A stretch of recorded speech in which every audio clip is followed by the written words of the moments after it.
Buenas tardes, hermanos. Habla el pastor Richard Contreras desde San Antonio, Texas. Soy el director del Seminario Teológico Didache Virtual y gracias a nuestro querido hermano pastor Ciesa, tengo el privilegio de poder presentarme delante de ustedes con un pequeño saludo. Y desde aquí, desde San Antonio, Texas, les quiero enviar un cordial y caluroso saludo a todos ustedes en esta reunión especial que están teniendo y dejarles saber que les apreciamos mucho y a algunos de ustedes los conozco y personalmente, ¿no? Bueno, ni personalmente, a través de el video y las clases que hemos tenido, y a algunos los conozco a través de sus publicaciones que ponen en Facebook acerca de la obra que están realizando, lo que Dios está haciendo a través de ustedes. Y eso, quiero darles un cordial saludo a mis hermanos pastores que están ahí en esta reunión ahora en Chiclayo, en la iglesia, teniendo esta cena, digamos, ¿no? Al pastor Wilmer Domínguez, al pastor Segundo González, a mi querido hermano pastor Marcos Cabero, al pastor Manuel Tejada, al pastor Ivo Senmache, al pastor Alexander Cruz, al pastor Johnny Petty, al pastor Salvador Alvarado, al pastor Luis Dávila, al pastor querido hermano Gadi Senmache y al pastor Joel Tejada.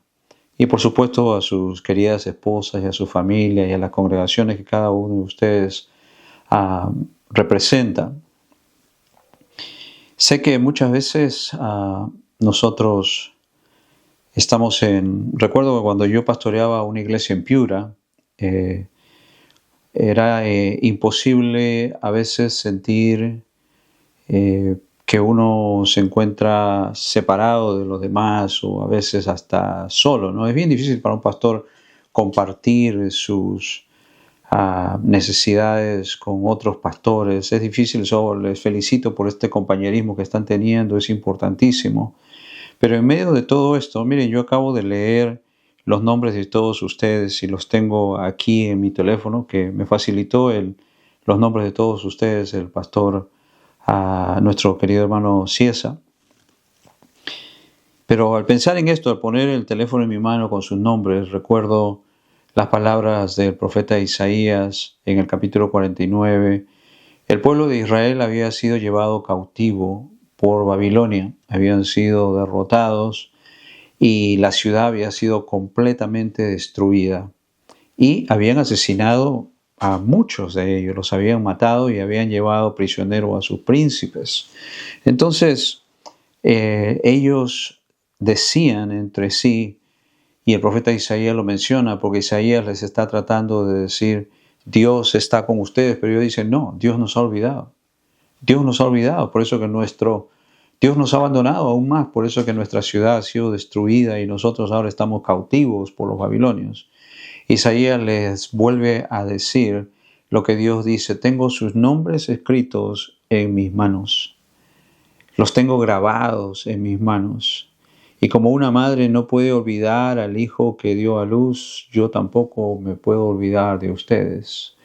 Y es lo que constantemente nosotros debemos recordar, que nuestras circunstancias no determinan la presencia de Dios con nosotros.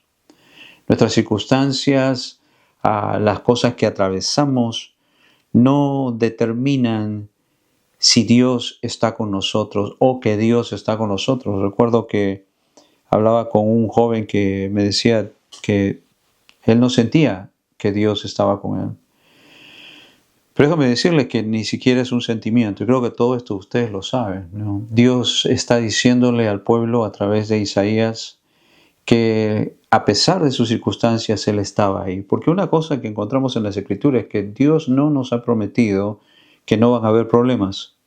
Pero Él sí nos ha prometido que en medio de cualquier circunstancia Él va a estar con nosotros. Inclusive Isaías se lo dice al pueblo, ¿no? O Dios se lo dice al pueblo a través del profeta Isaías, cuando pases por las aguas, cuando pases por las corrientes, cuando pases por el fuego, yo voy a estar contigo y te voy a proteger porque yo soy tu Salvador, el Santo de Israel. Pero sé que hay ocasiones en que nos parece que no recibimos igual que los demás. Pero lo que sucede es que todos tenemos funciones o tareas diferentes, pero todos somos completamente importantes para la existencia y el avance del reino de Dios. Todos, absolutamente todos, somos completamente importantes para la existencia y el avance del reino de Dios. Imagínense, ¿no? Nuestro cuerpo tiene células pequeñísimas, que si la célula se compara con otras, diría, no tengo valor, pero todas las células son completamente importantes y la unión de todas ellas hace que nosotros podamos cumplir la función que necesitamos, que podamos vivir, podamos caminar, que podamos pensar, que podamos subsistir. Todos somos importantes para la existencia del reino. Todos ustedes son muy importantes. Esto me hace recordar una historia se cuenta una leyenda, ¿no? Y sobre este caso hay muchas leyendas, pero hay una leyenda alemana sobre la historia de esta plantita. Hay una plantita que aquí en los Estados Unidos se conoce, o una florecita, que se conoce como Forget Me Not, o No Me Olvides. Es una florecita de 5 pétalos, es pequeñita y es color medio celestito. Y normalmente crece al lado de las carreteras, rodeados de ese gras seco, malo y de hierbas que las ahogan. Pero se cuenta la historia de esta florecita cuando Dios estaba creando a toda la vegetación del mundo. Dice la leyenda que Dios estaba creando los inmensos cedros y le puso por nombre cedro. Dios creó las rosas, Dios creó los lirios del campo, Dios creaba las famosas margaritas y todas las flores hermosas y los árboles grandiosos. Y al lado de la ruta o en el camino había esta florecita que Dios había creado, pequeñita. Al lado de todo era pequeña, insignificante, 5 pétalos, delgadita, de un color celestito. Y dice que esta flor miraba a Dios cuando pasaba poniendo los nombres a todos los árboles y a todas las cosas grandiosas que había creado. Y terminaba ya casi el día y la florecita estaba a un lado y miraba a Dios pasar y de repente sintió que como que Dios ya se iba y la había dejado de lado y la florecita gritó a Dios y le dijo, no me olvides, no me olvides o no te olvides de mí. Y Dios voltea y le dice, no me he olvidado de ti. Tu nombre es No me olvides.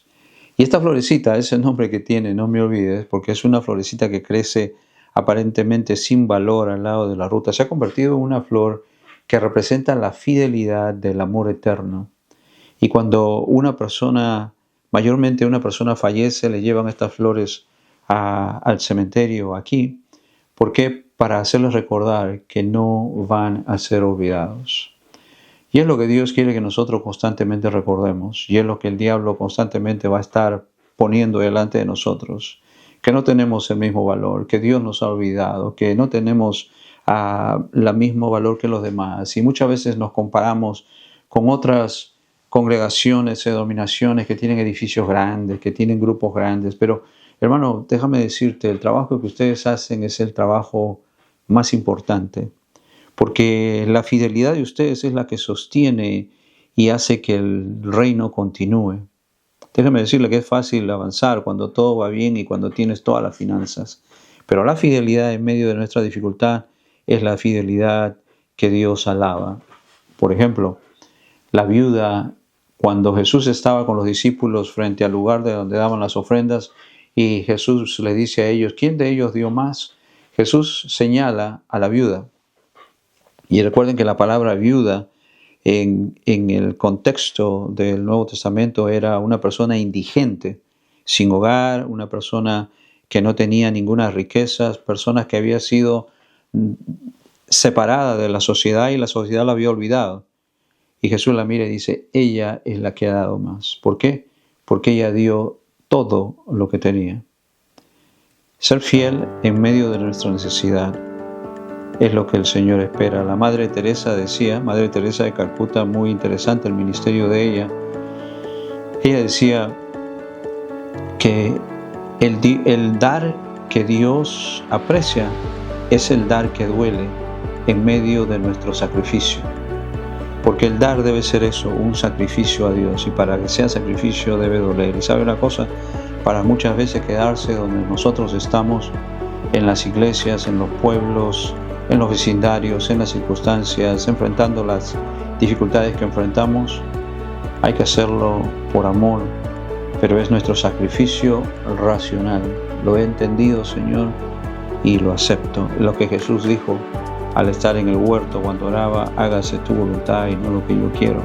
Quiero alentarlos, mi hermano, ustedes hacen un trabajo importantísimo. Nunca lo duden, nunca lo olviden. Ustedes hacen un trabajo que es valiosísimo, y un día cuando nos presentemos delante del Señor, el Señor va a recompensar el trabajo de todos, y el apóstol decía: allí vamos a ser conocidos como Él nos conoce. Así que desde aquí reciban un caluroso saludo y reciban un abrazo caluroso para todos ustedes. Y el Señor decía: los tengo grabados en mis manos, pues yo los tengo grabados en mi teléfono, y voy a estar orando por ustedes. Y Dios permita que algún día nos podamos conocer en persona y poder saludarlos a todos ustedes también. Que el Señor les bendiga. Gracias, mi hermano Ciesa, por darme este espacio, y el Señor los bendiga grandemente. Y vamos a estar en comunicación. Voy a enviarles información a través del Pastor Ciesa del seminario que tenemos y de los cambios que estamos haciendo para hacerlo más asequible para todos. Que el Señor los bendiga. Tengan buenas tardes. Recuerden que el Señor los ama, el Señor los conoce, el Señor sabe dónde están, y el Señor sabe quiénes son, y el Señor los conoce a cada uno por nombre. Dios los bendiga.